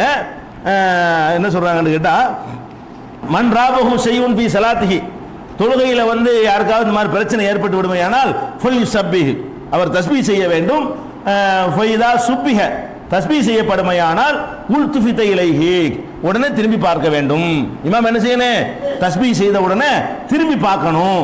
திரும்பி பார்க்கணும்னு கட்டளை இடுறாங்க. புகாரில 684 ரசூல் ஸல்லல்லாஹு அலைஹி வஸல்லம் கட்டளை இடுறாங்க. அதே மாதிரி வந்து திரும்பி பார்க்கணும்ன்றதை விட கடுமையான வார்த்தையை சொல்றாங்க ரசூல் ஸல்லல்லாஹு அலைஹி வஸல்லம். மன்னாபஹு ஷைஉன் ஃபீ ஸலாத்திஹி, தொழுகையில் ஏதாவது பிரச்சனைகள் ஏற்பட்டு விடுமையானால் ஃபல்யகுல் சுப்ஹானல்லாஹ், பின்னாடி இருக்கக்கூடிய மக்கள் சுப்ஹானல்லாஹ் சொல்ல வேண்டும். ஃபஇன்னஹு லா யஸ்மஉ அஹதுன் இல்லல் தபத்த, அப்ப அந்த வார்த்தையை கேட்ட உடனே திரும்பியே தீர வேண்டும், திரும்பாமல் இருக்கக்கூடாது அப்படிங்கிறாங்க ரசூல் ஸல்லல்லாஹு அலைஹி வஸல்லம். இது இந்த சம்பவத்தை ஒட்டி புகாரில 2690வது ஹதீஸ்ல இதை பார்க்கிறோம். இது எதுக்கு சொல்றோம்னு கேட்டா, அப்ப தொழுதுகிட்டு இருக்கும்போது சுப்ஹானல்லாஹ்னு ஒருத்தர் சொல்றா, அதே நம்ம கேட்கணும். பெண்கள் கைதட்டணும், ஆண்கள் தஸ்பீஹ் சொல்லணும்ங்கறாங்களே, அதுல இருந்து என்ன விளங்குதுன்னு கேட்டா, இதெல்லாம் நம்ம காதுல விழுவும்னு விளங்குது. உழுவுற மாதிரி தான் அந்த தொழுகை ரசூலுல்லாஹ் தந்திருக்காங்கன்னு வழங்குது. மிஸ்டேக் பண்ணா பின்னாடி உள்ளவன் சுட்டி காட்டுவான், அது நமக்கு தெரியணும்னா எப்படி தெரியும்? அவன் சுப்ஹானல்லாஹ்னு சொல்லுவான். அப்படி கூட வழங்க முடியாட்டி திருப்பிக்கிட்டு என்ன செய்ய வேண்டியதான், கேட்க வேண்டியதான். அப்ப இவங்க சொல்ற மாதிரி தொழுகை இருக்குதா? ஈடுபாடாகி நம்ம தன்னை மறந்து தொழுகிற தொழுகைன்னு ஒன்று இருக்குதா? இருந்தா இப்படிலாம் சட்டம் இருக்குமா? அதை நம்ம பார்க்குறோம். இப்படிலாம் கிடையாது. அதே மாதிரி என்ன பண்றாங்கன்னு கேட்டா, நம்ம சைதாவுக்கு போறோம், போற இடத்துல என்ன செய்யும், அந்த பாய் இந்த மாதிரி மடிஞ்சு அந்த மாதிரி மடிச்சிருக்கணும், நெத்தி வைக்க இயலுமா? வைக்க இயலாது. அந்த இடத்துல கரெக்டாக நெத்தி வைக்கிற இடத்துல இருக்குன்னு வைங்களேன், இருக்கு இப்படி அப்படி வலிக்கும், பயங்கரமாக வலிக்கும். ஒரு கல் கிடக்குது, அந்த இடத்துல மட்டும் ஏதாவது ஏற்படுது, மணல்கள் இப்படி திறந்த வழியில் தொழுகிறோம், அந்த இடத்துல சரியான ஒரு நெத்தி வைக்கிறதுக்கு ஏற்ற மாதிரி இல்லை, இப்படிலாம் இருந்துச்சுன்னு சொன்னா அதுக்கு என்ன செய்யணும்? ரசூல் ஸல்லல்லாஹு அலைஹி வஸல்லம் என்ன செய்றாங்க, ஒரு ஆள் பார்க்குறாங்க, சைதாவுக்கு போகும்போது இப்படி செய்கிறாரு. இந்த மண்ணை சைதாவுக்கு போகும்போது மண் இப்படி குவிஞ்சிருக்கும் போல இருக்கு, அது கரெக்டாக நெத்திக்கு சரியா இல்லை. இவர் என்ன பண்றாரு, அந்த மண்ணை வந்து இப்படி சரி பண்ணிட்டே இருக்கிறாரு. ரசூல் ஸல்லல்லாஹு அலைஹி வஸல்லம் பார்த்துடுறாங்க. பார்த்துட்டு என்ன செய்யறாங்கன்னு கேட்டா, இந்த செய்யலாம் தப்பு இல்லை, இன்குந்த ஃபாயிலன் வாஹிதத்தன், அப்படி செய்யறதா இருந்தால் ஒரு தடவை செய்யி, இப்படி இப்படின்னு கூடாது, அப்படி அவ்வளோதான். ஒரு கல் கிடக்குது அப்படி தட்டி விட்டுக்க, எப்படி செய்யணும் அதை அந்த அளவுக்கு செய்யலாங்கிறாங்க. அதுக்கு இப்படி இப்படி பூசி முடிக்கிட்டு கூடாது உட்காந்துக்கிட்டு. தொழுகைக்கு போறோம், முன்னாடி உள்ள ஒரு கல் இருக்குது, கல் இருந்தாலும் நான் அதில் செய்வேன்னு செய்யக்கூடாது, ஒரு தட்டி விட்டுற வேண்டியதான். ஒரு இழுப்பு இழுத்து பாய் சுருங்கி கிடக்குதா, ரெண்டு கை வச்சு ஒரு இழுப்பு இழுத்துக்கிற வேண்டியதான். இழுத்துட்டு அந்த இழுத்த விரிஞ்சிரும்ல, ரெண்டு பாய்க்கு ரெண்டு கையை வச்சு இழுத்தியல்னா அந்த சுருக்கம் விரிஞ்சிக்கிறேன், அந்த இடத்துல செஞ்சுக்கிற வேண்டியதான். இது இப்படி ஒரு தடவை செஞ்சுக்க, இன்குந்த ஃபாயிலன் வாஹிதத்தன், அப்படி செய்யணும்னு விரும்பினேன்னு சொன்னா ஒரு டைம் பண்ணிக்கலாம். புகாரில 1207வது ஹதீஸ். இதுல என்ன விளங்குது, நம்ம தொழுகைக்கு போறோம், மண்ணு சரியில்லைன்னு நம்ம பார்க்குறோம்னு அர்த்தம். பார்க்கலான்னு தெரியுது, மண்ணு கிடக்குதா கல் கிடக்குதா, நம்ம நெத்தியை பாதிக்குமா, அதை வைக்க இயலுமா, இதுகளை எல்லாம் நம்ம கவனிக்கலாம். கவனித்து தொழுகைக்கு வெளியே இருக்கும்போது எப்படி கரெக்ட் பண்ணுவோமோ அந்த மாதிரி தொழுகைக்கு உள்ள இருந்து கரெக்ட் பண்ண சொல்றாங்க. அப்ப என்ன ஒன்றி போறது, அப்ப என்ன நம்ம தண்ணிலை மறக்குதல் எங்க இருக்கு இஸ்லாத்துல? ஒரு மனிதன் எந்த நேரத்தையும் தண்ணிலை மறக்க முடியாது, மறக்க மாட்டான். ஒரு கண்ட்ரோல், ஒரு சின்ன அளவு கண்ட்ரோல், பேசக்கூடாது, திங்கக்கூடாது, அதுதான் நீங்க செஞ்சுக்கலாம். அடுத்த பேசாம இருக்கலாம், அடுத்த குடிக்காம இருக்கணும், தொழுவும் போது திங்காம இருக்கணும். உள்ளத்தை நம்ம கண்ட்ரோல் பண்ண இயலுமா? அது பலவிதமான வேலைகளை செய்யும். அதையெல்லாம் நம்மளால ஒன்றும் ஜெயிக்க முடியாது, அதை பார்க்குறோம். அதே மாதிரி நபி ஸல்லல்லாஹு அலைஹி வஸல்லம் காலத்தில் நடந்த இன்னொரு சம்பவம் என்னன்னு கேட்டா, முஆத் இப்னு ஜபல் அவர்கள் ஒரு இமாமத் செஞ்சுட்டு இருக்கிறாங்க. தொழுகைக்கு என்ன பண்றாருன்னு கேட்டா, ஒரு நாள் தொழுவிக்கிறார், பக்ராவை ஆரம்பிச்சிட்டார். தொழுவும் போது பக்ரா சூரா தான் குர்ஆன்ல ஒரு பெரிய சூரா, 287 வசனம், பெரிய சூரா, 2 ஜுஸ் கிட்ட இருக்குது. அதை ஓத ஆரம்பிச்சு விட்டாரு. பின்னாடி பின்பற்றி நின்று தொழுதால் பார்த்தாரு, பக்ராவை ஆரம்பிச்சாரு, இப்ப முடிப்பாரு இவர் எப்போ தொழுகை முடிக்கிறது, நம்ம எப்ப போறது, தொழுகையில் நுழைஞ்சிட்டாரு, இமாமை பின்பற்றி சேர்ந்துட்டாரு. அல்ஹம்து வரைக்கும் பார்த்துக்கிட்டு இருந்தாரு. இவர் அலிஃபுலாம் ஜாலிகளுக்கு தாப்புண்டாரா, உடனே பார்த்தாரு, இவருக்கு பின்னாடி நம்ம நின்றோம்னா நமக்கு சரிப்பட்டு வராது அப்படின்னு சொல்லிட்டு, நான் இப்போ இருந்தா தனியா இருக்கிறேன்னு சொல்லிட்டு அவர் தனியா தொழுது ஓடி போயிட்டார். இவர் பாட்டுக்கு பக்ரா ஓதிட்டு இருக்கிறாரு. இவர் ஒரு ரகாத் தொழுவதுக்குள்ள அவர் எல்லாத்தையும் தொழுது முடிச்சுட்டு இருந்தாரு. அவர் பாட்டுக்கு பாஸ் ஆகி போயிட்டாரு. அப்ப முஆத் என்ன செய்யறாங்க, இந்த மாதிரி சஃபுல நின்று விட்டு இடையில ஒரு முனாஃபிகவன் அவர் கோவிக்கிறார். முஆத் இப்னு ஜபல் இந்த செய்தி தெரிஞ்ச உடனே, இந்த முனாஃபிகை பத்தி நான் ரசூலுல்லாஹ்ட்ட கம்ப்ளைண்ட் பண்ண போறேன் அப்படின்னு சொல்லி இந்த மாதிரி வந்தாரு, தொழுகையில சேர்ந்தாரு, பாதியில கட் பண்ணிட்டு ஓடி போயிட்டாரு. அவர் முனாஃபிக் மாதிரி நான் நினைக்கிறேன், நம்மளால தெரியலவன், தொழுகையில கட் பண்ணிட்டு யாரா போவாங்களா அப்படின்னு சொல்லி இவர் போய் ரசூல் ஸல்லல்லாஹு அலைஹி வஸல்லம் கம்ப்ளைண்ட் பண்றாரு. ரசூல் ஸல்லல்லாஹு அலைஹி வஸல்லம் என்ன செய்றாங்க, அவர் கூட்டு வாப்பான்னு சொல்றாங்க. கூட்டு வந்து கேட்கறாங்க, என்னப்பா மேட்டர்னு கேட்கறாங்க. அப்போ என்ன சொல்றாருன்னு கேட்டா, அல்லாஹ்வுடைய தூதரே, நாங்க இரவு டியூட்டி செய்கிற ஆளுங்க, நைட்டில் வயல்களுக்கு தண்ணி பாய்ச்சுவோம், பேரிச்ச மரங்களுக்கு இந்த கமலைன்னு சொல்லுவாங்கல்ல, கமலை மூலமாக தண்ணீரை இறைத்து தண்ணீர் பாய்ச்சுவோம். பாய்ச்சிட்டு போய் காலைல போய் தூங்கணும். சுபுகு தொழுகிற போய் நான் தூக்க கழகத்தில் வருவோம். இவர் போய் 1:30 மணி சுபு தொழுதாருன்னா நாங்கள் இப்படி தூங்குறது, சாட்டை 2 தொழுது போய் தூங்கலான்னு வந்தா இவர் பாட்டுக்கு நீட்டுறாரு. நாங்கள் நைட் ஷிஃப்ட் பார்க்குற ஆளுங்க, எங்களுக்கு எப்படி அதை தொழுகை ஈடுபாடாக செய்ய முடியும்? அதனால தான் பார்த்து ஒரு பெரிய சூறா வந்தாரு, நான் பாட்டுக்கு போயிட்டேன்ட்டாங்க. அந்த சஹாபி சொல்லிட்டாரு, அவரை கண்டிக்கலை, அவர் மேலே கோவப்படலை, ஏன்ப்பா இப்படி செஞ்சேன்னு சொல்லலை. யாரை கண்டிக்கிறாங்க? இவரை கண்டிக்கிறாங்க. யாரை? முஆத் தொழுவிச்சால கண்டிக்கிறாங்க. யா முஆத் ஃபத்தானுன் அன்த, நீ குழப்பம் பண்றியா? சலாசன் 3 தடவை கேட்குறாங்க, நீ குழப்பம் பண்றியான்னு கேட்குறேன். தொழுவிக்கிறது இன்னும் உனக்கு பக்கரா தெரிஞ்ச பக்கரா ஓதிடுறதா? பின்னாடி மக்கள் பலவீனர்கள் இருப்பாங்க, நோயாளிகள் இருப்பாங்க, சிறுவர்கள் இருப்பாங்க, தேவையுடையவர்கள் இருப்பாங்க, அதெல்லாம் அனுசரித்து சின்ன தொழுவிக்க மாட்டியா? இக்ர வஷம்சி உல்ஹாஹா, வஷம்சி உல்ஹாஹா சூறாவை ஓது, சபி இஸ்ம ரப்பிக்கல் ஆல அதை ஓது, உனஹவியா அது போன்ற சூறாவை ஓதுவியா? நீ பாட்டுக்கு பெரிய சூறா ஓதுனா பின்னாடி எப்படி மக்கள் நிற்பாங்க, இதெல்லாம் அனுசரிக்க வேணாமா? நம்ம பின்பற்றி தொழுகிற மக்கள் எப்படி இருக்காங்கன்னு யோசிக்க வேணாமான்னு சொல்லி ரசூல் ஸல்லல்லாஹு அலைஹி வஸல்லம் கண்டிக்கிறாங்க. இப்போ என்ன விளங்குது, தொழுகைக்குள்ள இருந்த ஒரு ஆள் கூட நுழைஞ்சிட்டோமே, என்ன ஒரு இப்படி ஒன்றி போயிட்டோமேன்னு பார்க்கல அவருக்கும் அவருக்கு பெருசா தெரியுது. இவர் நீட்டுறதை பார்க்குற எல்லாத்தையும் கவனிக்கிறார். பெரிய சூறா பக்கரா ஓதி முடிக்க அரை மணி நேரம் 1 மணி நேரம் ஆகும், இது நமக்கு சரிப்பட்டு வராது, இவ்வளவு கணக்கு பண்றாருல, இவ்வளவு திங்க் பண்ணி அவர் வாட்டி தனியாக பிரிஞ்சுட்டு போயிடுறாருல. அப்ப என்ன ஈடுபாடு, என்ன மனம் ஒன்றி போறது இருக்கிறது? அவரை கண்டிக்கல ரசூல் ஸல்லல்லாஹு அலைஹி வஸல்லம், இவரில் கண்டிக்கிறாங்க. இது எங்க இருக்குன்னு கேட்டா புகாரியில 6106வது ஹதீஸ்ல பார்க்கிறோம். அவ்வளவு வேண்டிய நம்ம தொழுது கொண்டிருக்கிறோம். தொழுதுகிட்டு இருக்கும்போது நம்ம சுத்ரா ஒன்று வச்சுட்டோம், முன்னாடி வைக்கணும். இமாமுக்கு சுத்ரா இருந்தால் மற்றவங்க வைக்க வேண்டியதில்லை. தனிச்சு தொழுகிறோமா முன்னாடி ஒரு பொருளை போட்டுக்கணும். நம்ம எந்த இடத்துல சைதா செய்ய போறோமோ அந்த இடத்துக்கு முன்னாடி அதுக்குள்ள சைதா செய்யணும். ஒரு துணியவோ ஒரு பொருளையோ ஒரு செல்போன் எல்லாரும் கையில் வச்சு திரியுறீங்க, அதையாவது போட்டுக்கணும் முன்னாடி. கிளப்பிட்டு போயிடுவாங்க, அதையும் பார்த்துக்கணும். கிளப்பிட்டு போக மாட்டான்னு போட்டுக்கலாம், இல்லைன்னா வேற ஒரு பொருளை போட்டுக்கணும். அப்போ அந்த மாதிரி போட்டுக்கொண்டு தொழ வேண்டும். அப்படி நீங்கள் போட்டுக்கொண்டு தொழும் போது அந்த போட்ட பொருளுக்கும் உங்களுக்கு நடுவில் ஒருத்தன் போக போறான்.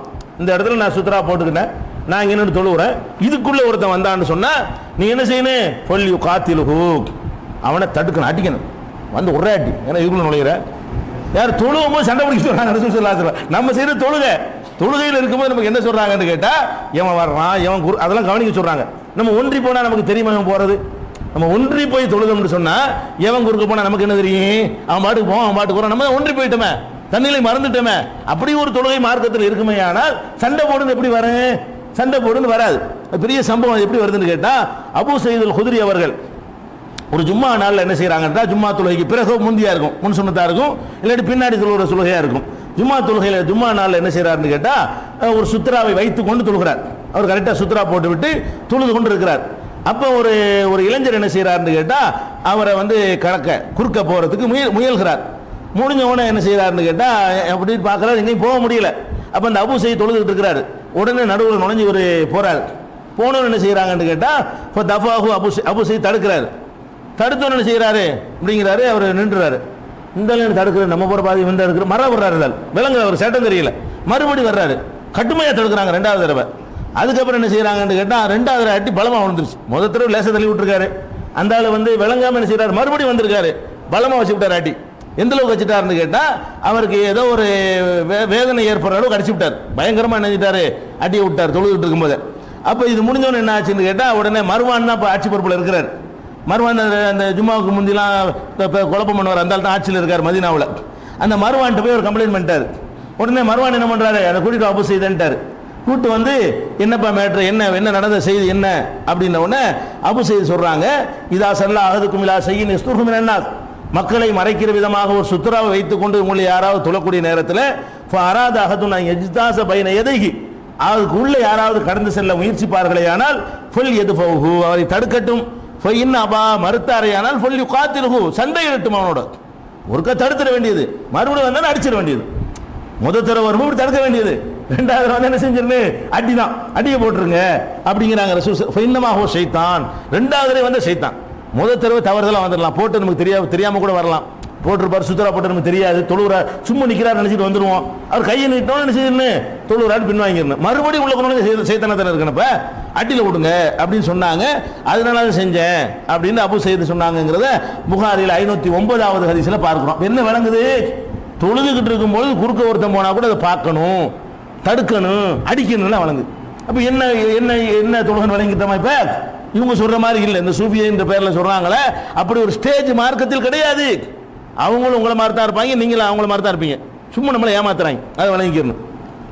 அதே மாதிரி பெருமானார் ஸல்லல்லாஹு அலைஹி வஸல்லம் சொல்றாங்க, நான் தொழுவதற்காக வர்றேன், வரும்போது என்ன நினைச்சிட்டு வருவேன், நம்ம கொஞ்சம் நீளமாக தொழுவோமே, ருக்கு செய்தாவையெல்லாம் நான் நீட்டி நிதானித்து கொஞ்சம் அதிக நேரம் தொழலாமேண்டு வந்து நின்று நான் தக்பீர் கட்டுவேன். கட்டின உடனே பெண்களும் தொழுகைக்கு வருவாங்கல்ல, பிள்ளைகள்லாம் தூக்கிட்டு வந்துடுறாங்க, கை குழந்தைகளை. அப்போ அந்த கை குழந்தைகளை போட்டு பெண்களும் தொழுகையில் பங்கெடுப்பாங்க. குழந்தை அழ ஆரம்பிச்சிடும். கை குழந்தையை கொண்டு வந்திருப்பாங்க, அவன் தாயும் தொழுகையில் பங்கெடுத்திருப்பாங்க. அந்த தாயை நினைச்சு என்ன செய்யும், அந்த குழந்தை அழ ஆரம்பிச்சிடும். அழ ஆரம்பிச்ச உடனே அந்த குழந்தை அழுதால் தாயுடைய மனம் பாதிக்கப்படுமா இல்லையா, அவங்களுடைய ஈடுபாடு குறையுமா இல்லையா, அதை கவனத்தில் கொண்டு நான் சரசரன்னு சீக்கிரம் முடிச்சிருவேன். நான் பெருசா நீட்டி தொழுவலான்னு வருவேன். ஒரு குழந்தையுடைய அழுக சத்தம் கேட்ட உடனே அதனுடைய தாய் படக்கூடிய மனவேதனையை கருத்தில் கொண்டு தொழுகையை சுருக்கமாக முடித்து விடுவேன் என்று பெருமானார் ஸல்லல்லாஹு அலைஹி வஸல்லம் சொன்னாங்க என்ற செய்தியை புகாரியில 707வது ஹதீஸ் 868வது ஹதீஸ்ல பார்க்கலாம். அப்ப என்ன விளங்குதுன்னு கேட்டா, இந்த குழந்தை அழுவுறது ஏன் ரசூலுல்லாஹ் கேட்டுச்சு, தன்னிலை மறந்து தொழுதால் ஒரு குழந்தை அழுதா என்ன, இடி விழுந்தா என்ன, இடி விழுந்தாலும் தெரியாது, அது வந்தாலும் தெரியாது, இது வந்தாலும் அறுவாள் எடுத்து வெட்ட வந்தாலும் தெரியாதுன்னா ஒரு குழந்தை அழுகுற சத்தம் ஏன் உங்களுக்கு கேட்டுச்சு? கேட்டது ஒண்ணு, கேட்டதும் நிக்கல, கேட்டதுக்கு ஏற்றவாறு தொழுகையில் இருந்துட்டு முடிவெடுக்கிறாங்க, எடுத்த முடிவை மாத்துறாங்க. முடிவெடுக்குதல் எங்க நடக்குது? தொழுகைக்கு உள்ளே இருந்து கொண்டு இந்த குழந்தை அழுதால் உடனே தாய் கவலைப்படும், தாய் கவலைப்பட தொழுகை பாதிக்கும், அதனால நம்ம சீக்கிரம் முடிச்சிருவோம். இவ்வளவு எதுக்குள்ள நடக்குது? இவ்வளவு விஷயங்களும் ஒரு செகண்ட்ல அந்த மூளை வந்து முடிவு பண்ணிடுது. தொழுகைக்குள்ள இருந்து தானே அந்த முடிவு எடுக்கிறாங்க. அப்ப நபிகள் நாயகம் ஸல்லல்லாஹு அலைஹி வஸல்லம் அவர்கள் இப்படி செஞ்சிருக்காங்க என்பதை பார்க்கிறோம். சில சந்தர்ப்பங்கள்ல நம்ம தொழுகிறோம், 4 ரக்காத்துக்கு பதிலா 2 ரக்காத் தொழுது போடுவோம், அது 4க்கு பதிலா 5 தொழுதுருவோம். ரெண்டுமே ரசூலுல்லாஹ்வுடைய வாழ்க்கையில் நடந்திருக்கிறது. 4க்கு பதிலா 5 தொழுதுருக்காங்க, 2க்கு பதிலா 4க்கு பதிலா 2 தொழுதுருக்காங்க, கூட்டியும் தொழுதுருக்காங்க, குறைச்சியும் தொழுதுருக்காங்க. அப்படி எல்லாம் ரசூல் ஸல்லல்லாஹு அலைஹி வஸல்லம் வாழ்க்கையில் சம்பவங்கள் நடந்திருக்கிறது. ஒரு நாள் வந்து தொழுகையில் இருந்தவொடனே கேட்குறாங்க, அல்லாஹ்வுடைய தூதரை குறைச்சி தொழுது போட்டீங்களே, ஏதாவது மாத்தியா சென்னையிலேருந்து? நம்மள்ட்ட அப்படி கேட்க முடியாதுல்ல. அஜரத்து 2 ரக்காத் தொழுதார், லோகத்தில் தொழுதார்னு வைங்களேன், இன்னையிலேருந்து 2 ரக்காத்தா போச்சுன்னு கேட்க முடியுமா? அது போகாது. ஆனால் அல்லாஹ்வுடைய ரசூல் வாழக்கூடிய காலத்தில் மாறுறதுக்கு வாய்ப்பு இருக்குது. நேற்று வரைக்கும் 2 நாளாக இருக்கலாம், இன்னைக்கு 2ஆ மாறினால் மாறி இருக்கலாம், வகி வந்திருக்கலாம். அப்படின்னு நினைத்து கொண்டு அல்லாஹ்வுடைய தூதரை குறைவா தொழுதீங்களே, இது மாறி போச்சா அப்படின்னு கேட்குறாங்க. இல்லை, இப்போ ஒன்றும் மாறவலாம் இல்லையே, அப்போ ஏன் குறைச்சி ஏன் தொழுதீங்க நீங்க? அப்படியே தொழுதேன் அப்படின்னு சொல்லிட்டு, நானும் மனுஷன்தான், நீங்கள் மறப்பது போல் நானும் மறப்பேன், அன்சாகமா தன்சவுன, நீங்க எப்படி மறப்பீங்களோ அது நானும் மறப்பேன். அப்படி மறந்து விட்டேன் என்று சொன்னால் தக்கிரூனி, எனக்கு யாவப்படுத்துங்க அப்படின்னு சொல்லிட்டு அதுக்கு 2 சைதாசவு செய்தார்கள் என்ற சம்பவம் புகாரியில 401வது ஹதீஸில் வருகிறது.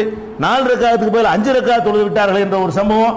அப்போ இதே மாதிரியான பிரச்சனை ஏற்பட்ட சம்பவத்தை வந்து புகாரியில 404வது ஹதீஸில் பார்க்கலாம். இப்போ என்ன இதில் விளங்குதுன்னு கேட்டா, நபிகள் நாயகம் ஸல்லல்லாஹு அலைஹி வஸல்லம் அவர்கள் கற்றுத்தந்த தொழுகை முறை, இபாதத்து முறை இயற்கைக்கு ஒட்டிய முறை, இயற்கைக்கு எதிரானது, நடக்க முடியாதது, சாத்தியமற்றதை அவங்க சொல்லி தரல, அதை விளங்குறோம்.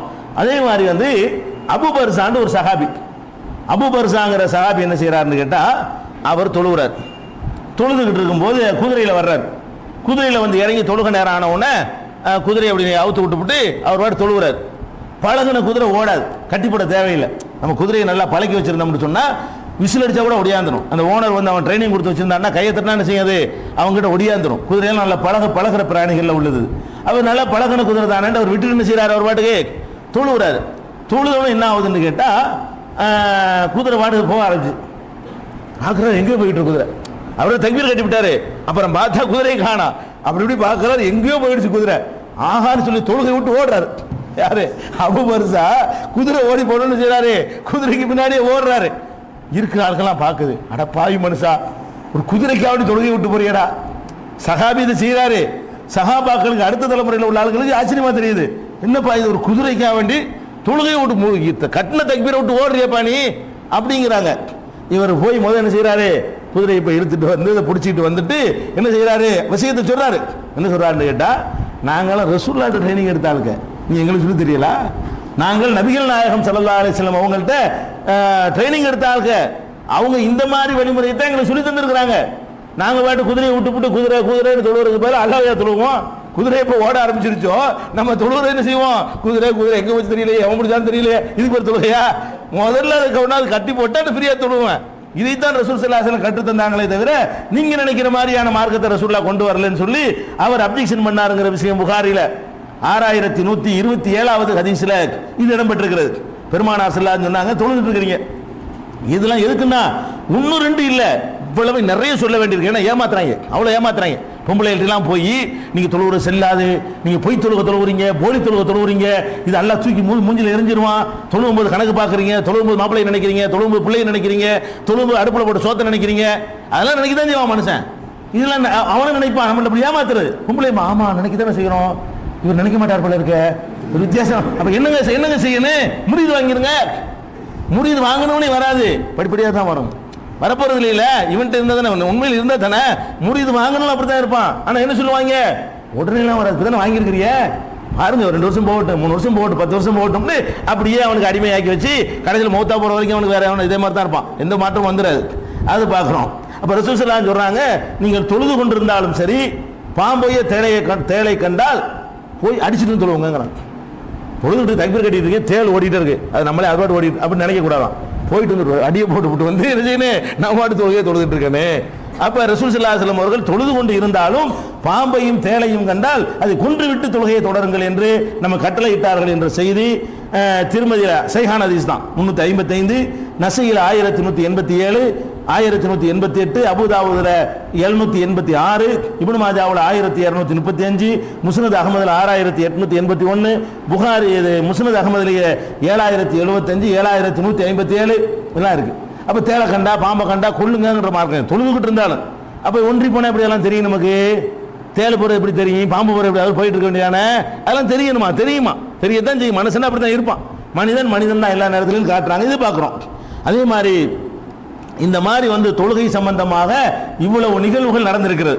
அப்ப இதெல்லாம் எதுக்கு சொல்லப்படுதுன்னு கேட்டா, இந்த பலவீனத்தை சில போலிகள் வசதியாக பயன்படுத்தி கொண்டு நாங்க உங்களை பண்படுத்த போறோம், உங்களை பக்குவப்படுத்த போறோம், எங்கள்கிட்ட சேர்ந்துட்டீங்கன்னா வித்தியாசமா தொழுவீங்க, அல்லாஹ்வை முன்னாடி விட்டு பார்க்குற மாதிரி நீங்க தொழுவீங்க, அப்படியெல்லாம் ஏமாற்றி கொண்டிருக்கிறார்கள். இப்படி எல்லாம் ஒரு காலத்தில் முடியாது. என்ன ஒன்னே ரசூலுல்லாஹ் சொல்றாங்க, நீங்க தொழுது கொண்டிருக்கும்போது ஷைத்தான் வருவான், என்ன செய்வான், அதை நினைச்சு பாரு, இதை நினைச்சு உதுக்குர் கதா, அதை நினைச்சு பாரு, இதை நினைச்சு பாருமா, அப்படி நினைச்சிட்டே இருப்பீங்க. கடைசி என்னன்னு கேட்டா, லா எதிரி கம்சல்லா, எவ்வளவு தொழுதானே உனக்கு தெரியாது, அப்படி ஆக்கிடுவாங்க. ஷைத்தான் நுழைந்து கொண்டு உங்கள்ட்ட இந்த மாதிரிலாம் பண்ணிடுவான். அப்படி பண்ணினானே, ஆனால் நீங்க என்ன பண்ணணும்? ஒரே ஒரு பரிகாரம் தான் இருக்கிறது தொழுகையில். உங்களுக்கு என்ன பரிகாரம் என்றால், தொழுதுட்டு இருக்கிறீங்க, அப்பதான் உலகத்து கணக்கெல்லாம் வரும். இந்த அவர் 10,000 ரூபாய் தரணும் தந்தாரா, இப்படி அப்படின்னு யாவும் வருமா? யாவும் என்ன செய்யணும்? உடனே தொழுகையில் இருக்கும்போது அவுது பில்லாஹி மினஷ் ஷைத்தானிர் ரஜீம் சொல்ல வேண்டியதான். சொல்லிட்டீங்கன்னு சொன்னா ஒரு கண்ட்ரோலுக்கு வரும். கொஞ்சம் நேரத்துக்கு வராது. அப்புறம் இந்த 10,000 ரூபாய் வராது, ஆனால் மறுபடியும் வரும். இன்னொரு 5 நிமிஷம் தான் நிற்கும். மறுபடியும் என்ன செய்யும்? மறுபடியும் இந்த அவர் நம்ம வரேன்னு சொன்னார, சாப்பாடு ஆக்கி வைக்கலையே, அப்படி மறுபடியும் செய்ய இன்னொரு அவுது பில்லா போட வேண்டியதான். இப்படியே படிப்படியாக செய்தால் கொஞ்சம் ஒரு மட்டுப்படும். எப்போ பார்த்தாலும் நினைச்சிக்கிட்டு இருக்கிறது பதிலாக ஒரு தொழுகைக்குள்ள ஒரு 4 தடவை 5 தடவை இப்படிலாம் வரும். அறவே தவிர்த்துலாம் முடியாது, குறைக்கலாம். அதான் ரசூல் ஸல்லல்லாஹு அலைஹி வஸல்லம் நமக்கு மாற்று பரிகாரம் சொல்லி தந்தாங்களே தவிர, ஒன்றி போறது அப்படி முழுசாக தன்னை மறந்து அப்படி ஒரு தொழுகையே கிடையாது. ஏதாவது இந்த மாதிரி வேற மாதிரி சிந்தனைகள் வந்துச்சுன்னு சொன்னா அவுது பில்லா போடுங்க. இந்த மாதிரி காரியங்கள் பண்ணா நீங்க செய்யுங்க. செயல்களை பொறுத்த வரைக்கும் பாம்பு அடிக்கிறது, பொருளை நம்ம பிக் பேட் அடிச்சுட்டு ஓடுறான், தொழுதுட்டு இருக்கிறீங்க, டக்குன்னு உருட்டு ஓடுறான், தொழுவில் செய்யறோம், பரிசு எப்படி அப்படியே நினைக்கிறது, ஒன்றுமே புடிச்சு சாத்தி என்ன செய்யணும், அது பரிசை எடுத்துட்டு வரணுமா இல்லையா? தொழுதுட்டு இருக்கிறீங்க, செல்போன் தூக்கிட்டு ஓடுறான். இப்போ நீங்க என்ன, உங்க கடமை என்ன? செல்போனை முதல்ல கைப்பற்றிட்டு வரணும், அப்புறம் தொழுவ சொல்லலாம். இல்லை நீங்க தொழுவ மாட்டீங்க, திருட்டு பேருக்கு இது ஒரு வசதியாக போயிடப்போறோம். தொழுவுறாங்க பாய் தொழுவ நான் அடிச்சுட்டு போயிடலாம் அப்படின்னு நினைச்சிருவான். அப்புறம் அப்போ நம்மளை பெயர் ஆகிட்டு போயிடக்கூடாது. அப்போ தொழுவும் போது நம்மளுடைய பொருளை எடுத்துட்டு போயிடுவோம், பெட்டி தூக்கி ஓடி போயிடுவான். ஒரு இடத்துல வச்சுட்டு பஸ் ஸ்டாண்டில் வச்சு தொழுவோம், முன்னாடி பெட்டியை வச்சுவிட்டு டப்புன்னு பொருள் தூக்கிட்டு போனா நம்ம தொழுவில் செய்கிறோம். என்ன செய்யறது? ஒன்றும் தடுமாறலாம் வேண்டியதில்லை. போய் சாதாரணமாக இப்படி போய் பிடிப்பி, அந்த மாதிரி போய் இழுத்து கொண்டு ஸ்டேஷனில் கொடுத்து அப்புறமா தொழுகலாம். அப்படிதான் மார்க்கமே தவிர இப்படி ஒன்றும் இல்லை. இந்த பலவீனத்தை பயன்படுத்தி கொண்டு நம்ம என்ன செய்யறாங்க? ஏமாற்றி கொண்டிருக்கிறார்கள். இதை நம்ம விளங்கிக் கொள்ள வேண்டும். அடுத்து இன்னொன்று என்ன செய்வார்கள் என்று சொன்னால், ரகசியமான ஞானம் இருக்கு, உனக்கு அதுக்கு அர்த்தம் தெரியுமா, இதுக்கு அர்த்தம் தெரியுமா, அது விளங்க முடியுமா, இது விளங்க முடியுமான்னு கேட்பாங்க. அதெல்லாம் நமக்கு தெரியாது. அதை விஷயத்தை சொல்லிட்டு இதுக்கு தான் வேற ரகசியமான ஞானம் இருக்கிறது, குர்ஆனுக்கு உள்ள அர்த்தம் ஒன்று, வெளி அர்த்தம் ஒன்று இருக்கிறது, ஞானம்னு ஒன்று இருக்கிறது, படிச்சு வர்ற அறிவு ஒன்று இருக்கிறது, ஞானிகளுடைய சவகாசத்தினால் கிடைக்கிற ஒரு ஞானம்னு ஒன்று இருக்கிறது. எங்களோட அப்படி தொடர்பு வச்சுக்கிட்டு இருந்தீங்கன்னு சொன்னா படிக்காமலே அப்படி கல்புக்குள்ள அல்லாஹ் கொண்டு வகி மாதிரி போடுவான், அந்த மாதிரி ஞானத்தை நாங்கள் உங்களுக்கு கற்றுத்தரோம்னு சொல்லி அடுத்த ஃபிராட் பண்ணுவாங்க. அந்த ஃபிராடை பற்றி நாளைக்கு பார்ப்போம். அப்படி ரகசியமான ஞானம் இருக்குதா, ஸ்பெஷல் அறிவு இருக்குதா, இந்த 5 புலனுக்கு அப்பாற்பட்ட முறையில் ஒரு அறிவை பெற்றுக்கொள்ளக்கூடிய விதத்தில் எல்லாம் படைச்சிருக்கிறானா, அதுக்கு மார்க்கத்தில் ஏதாவது கிரவுண்ட் இருக்குதா, அதை பற்றி இன்ஷா அல்லாஹ் நாளைக்கு பார்ப்போம். அந்த சூஃபியாக்களே சரியா வந்து நினைக்கிறேன், அவ்வளோ திருமல் பண்ணி வச்சுக்கிறாங்க. சரி, அஸ்ஸலாமு அலைக்கும்.